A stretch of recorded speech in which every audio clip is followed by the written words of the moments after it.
Un mois, tout près d'Amiens, dans la Somme, une vaste opération des autorités judiciaires a permis de démanteler un imposant et scandaleux trafic de chiots. Un trafic quasiment industriel, en provenance des pays de l'Est, et qui se faisait dans des conditions sanitaires déplorables. Alors que l'instruction est toujours en cours, nous nous sommes rendus à la brigade de gendarmerie de Montdidier afin de faire un premier bilan avec ceux qui ont permis cette intervention spectaculaire.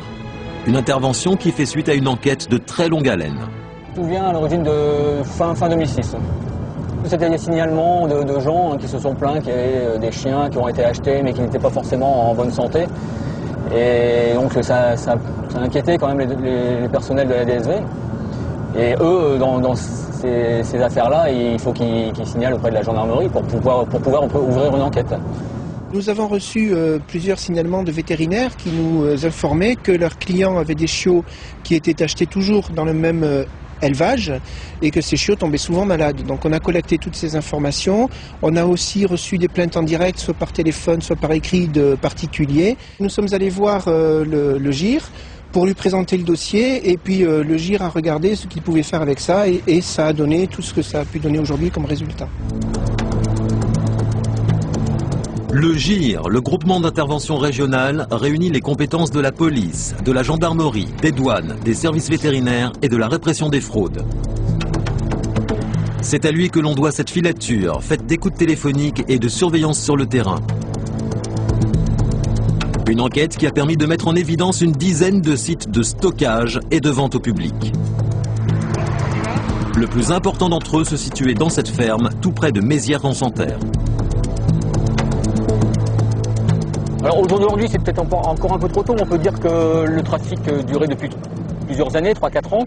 Et actuellement, on estime 3 ou 4 000 animaux quand même, 3 ou 4 000 animaux d'importation. Ici, c'est un chenil qui vendait aussi du matériel pour animaux, des aliments, des jouets, etc. Mais ils hébergeaient aussi des animaux. Donc nous avons trouvé des chiens qui n'étaient pas forcément en mauvaise santé, et qui étaient dans l'attente d'être vendus, je suppose. Nous avons trouvé des chiens, une centaine de chiens sur les 2 sites qui se situent dans la Somme, plus d'autres chiens dans d'autres départements. Mais toujours est-il qu'ici, dans la Somme, il y avait une centaine de chiens et qui n'étaient pas vaccinés, qui étaient importés de pays de l'Est. Donc c'était pas vraiment un réseau organisé, mais ils entretenaient des rapports assez fréquents entre eux. Il y avait aussi des métayers, des personnes qui hébergeaient les chiens pour les nourrir dans l'attente de revente ou autre. Donc il y a quand même plusieurs sites qui étaient impliqués dans cette affaire. Ces établissements ont été fermés et les chiots provisoirement confiés à des refuges de la région. La justice, quant à elle, suit son cours. Au tribunal de grande instance d'Amiens, le procureur de la République fait le point.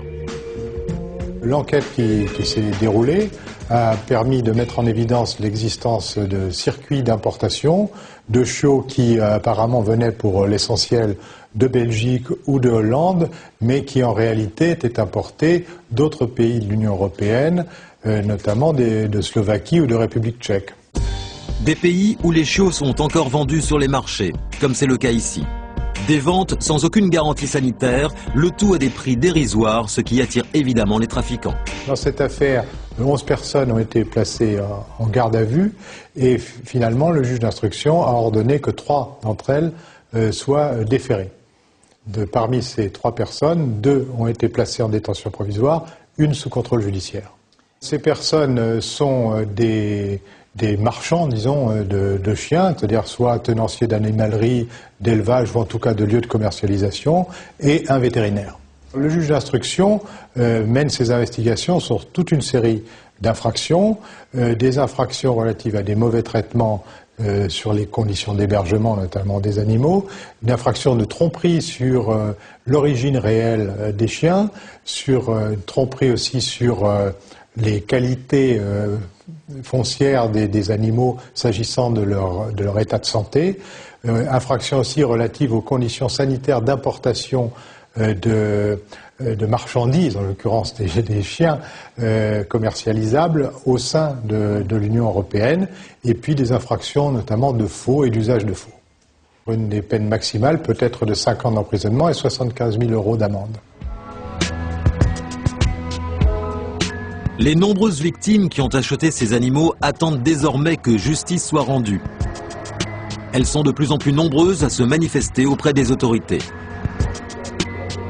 L'une d'entre elles, qui s'apprête à porter plainte, a tenu à témoigner devant la ferme où il y a quelques mois, elle a acheté un chiot Yorkshire Toy. On m'a proposé un chien, un toy en fait. Alors bon, moi j'étais toute contente et puis au fur et à mesure je le voyais grandir et je me suis aperçue qu'il était un peu grand quand même pour un toy.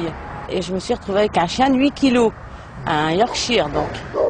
Je leur ai dit, mais ils ont dit de toute façon, on vous a marqué Yorkshire sur le carnet de santé, vous pouvez rien dire, on vous a pas marqué toy, ni standard, on n'a pas marqué la taille.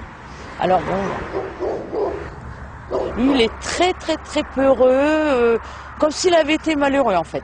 Moi je dirais qu'il a été malheureux, parce que je pense qu'il a été, comment dire, comme de la marchandise en fait. Ça, c'était pas un chien, parce que dès qu'on crie un peu dessus et tout ça, il réagit pas normalement, il a peur. D'abord, je lui crie jamais dessus. 30 millions d'amis dénoncent depuis longtemps ces trafics dont les premières victimes sont les chiots et leurs mères qui passent leur vie entière à mettre bas dans des conditions déplorables. Vous savez sans doute mieux que moi, 30 millions d'amis, qu'il y a un certain nombre de conditions à respecter pour qu'un chien soit normalement élevé. Il faut qu'il soit sevré dans des conditions satisfaisantes de façon à ce qu'il soit à la fois en bonne santé et qu'il ait un comportement ensuite, disons, normal.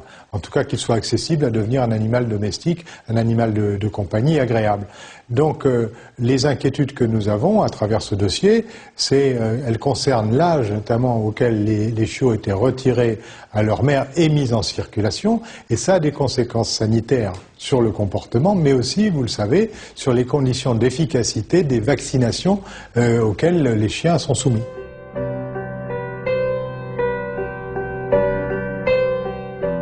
Sur le plan financier, les chiffres exacts pour cette affaire restent à déterminer, mais ce qu'on peut, si on se réfère à d'autres affaires, un chien dans les pays de l'Est peut être acheté moins de 100 € et à condition qu'il ressemble au standard d'une race qui est convoitée par les clients, il peut être vendu plus de 1000-1200 €. Alors sachant que vous ne faites pas de frais de vétérinaire dessus, que vous faites très peu de frais de transport, évidemment c'est tout du bénéfice.